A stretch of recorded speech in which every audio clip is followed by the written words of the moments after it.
Hi, welcome to Come Study with me, Elder Brock. Today, we will be looking at 2 Kings 4-5. In 2 Kings chapter 4, the ministry of Elisha brings the mercy of God into homes that are under pressure. This chapter does not begin in a palace. It begins with a widow, debt, and fear. One of the sons of the prophets has died. His wife is left with 2 sons, and a creditor is coming to take them as servants. Her need is not symbolic to her. It is immediate. It touches her table, her children, and her future. Elisha asks what she has in the house. She answers that she has nothing except a pot of oil. The Lord often begins deliverance with something that looks too small to matter.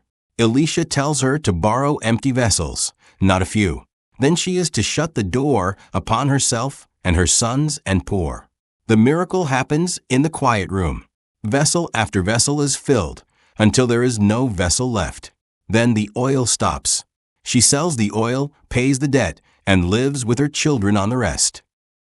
This is a tender picture of covenant mercy. The Lord does not merely notice the widow. He preserves her family. He meets need without public display. He multiplies what is surrendered to him. The oil is small in her hand, but abundant under his power. The chapter then moves to Shunem. A great woman perceives that Elisha is a holy man of God. She and her husband prepare a small chamber for him, with a bed, a table, a stool, and a candlestick. Her service is simple, practical, and reverent. She does not ask for reward, yet the prophet promises that she will embrace a son. The promise is precious, but it also touches old pain. She says, in effect, do not deceive me. Hope can be frightening when the heart has learned disappointment. But the child is born just as Elisha said. Then, years later, tragedy enters the story. The boy goes out to his father among the reapers. His head begins to hurt. He is carried to his mother. He sits on her knees until noon, and then he dies. The mother lays him on the bed of the man of God and goes quickly to Elisha. Her words are restrained, but her grief is deep. She had not demanded this son. She had received him by promise. Now she clings to the prophet until Elisha comes. He enters the room, shuts the door, prays unto the Lord, and the child is restored to life. The boy sneezes 7 times and opens his eyes. The mother falls at Elisha's feet, then takes up her son. This miracle points our hearts toward Jesus Christ, who has power over death. Elisha is a servant. The Lord is the giver of life. In this home, the God of Israel shows that no sorrow is hidden from him and no chamber of grief is beyond his reach.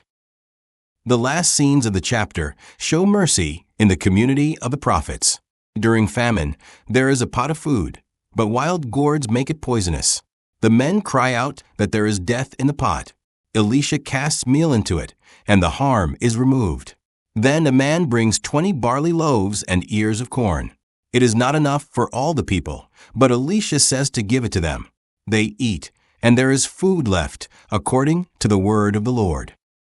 These miracles are smaller in scale than the raising of the child, but they teach the same doctrine. The Lord preserves life. He cleanses what would destroy. He multiplies bread for the hungry. He acts through prophetic direction, and his word is not limited by what appears insufficient. For us, 2 Kings 4 is a chapter of holy reassurance. God sees the widow, the grieving mother, the hungry disciples, and the danger hidden in an ordinary meal. Jesus Christ is revealed in deliverance, restoration, cleansing, and abundance. When we bring him what is empty, wounded, poisoned, or not enough, his grace is still able to fill, heal, purify, and provide. That is the spiritual landing of this chapter. The Lord's mercy enters real homes, and his power is enough. Chapter 2 brings us to 2 Kings 5, where the Lord's mercy reaches beyond Israel to a man from Syria named Naaman.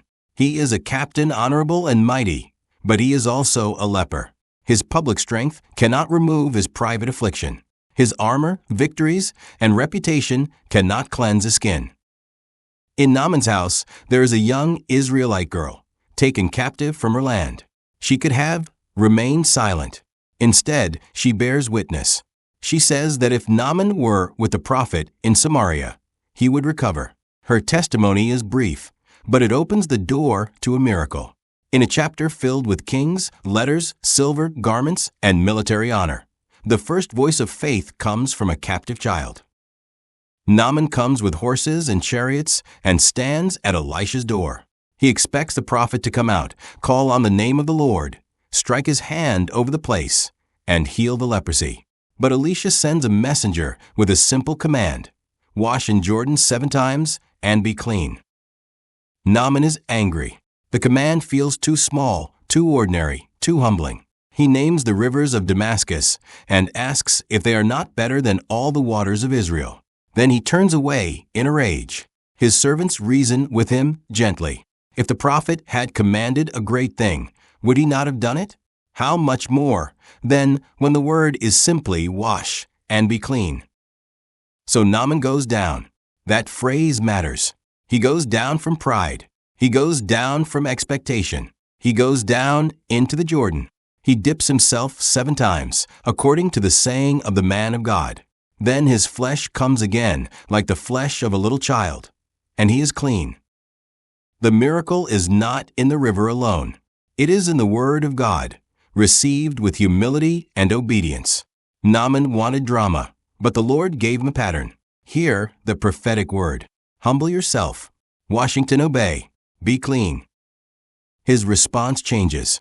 He returns to Elisha and declares that there is no God in all the earth but in Israel. A foreign commander enters the story as a leper and leaves with testimony. Cleansing becomes conversion. Mercy becomes worship. This chapter also gives a warning through Gehazi. Elisha refuses Naaman's gifts, but Gehazi runs after him and lies. He takes silver and garments and hides them. Then he stands before Elisha as if nothing has happened. But covetousness has already wounded his soul. Elisha declares that Naaman's leprosy will cleave to Gehazi. The chapter that began with a leper seeking cleansing ends with a servant losing cleanliness through greed and deception. That contrast is powerful. Naaman is cleansed when he humbles himself. Gehazi becomes unclean when he seeks gain through dishonesty. The Lord is teaching more than physical healing. He is teaching the difference between humility and pride, obedience and self-will, holiness and hidden sin. We may sometimes want the Lord to work in a way that feels impressive, immediate, or worthy of our expectations. But 2 Kings 5 teaches that salvation is received in the Lord's way, not ours. Jesus Christ is the true source of cleansing. Like Naaman, we cannot cleanse ourselves by status, strength, or payment. We come down. We obey. We receive mercy. Through the atonement of Jesus Christ, the unclean can become clean, and the proud can become new. Together, 2 Kings 4 and 5 show the Lord's power in homes, in famine, in grief, and in sickness. He fills empty vessels. He restores life. He removes death from the pot. He multiplies bread. He cleanses the leper. And he warns every disciple to keep the heart pure. The God of Israel is not distant from human need. He is merciful, holy, and mighty to save.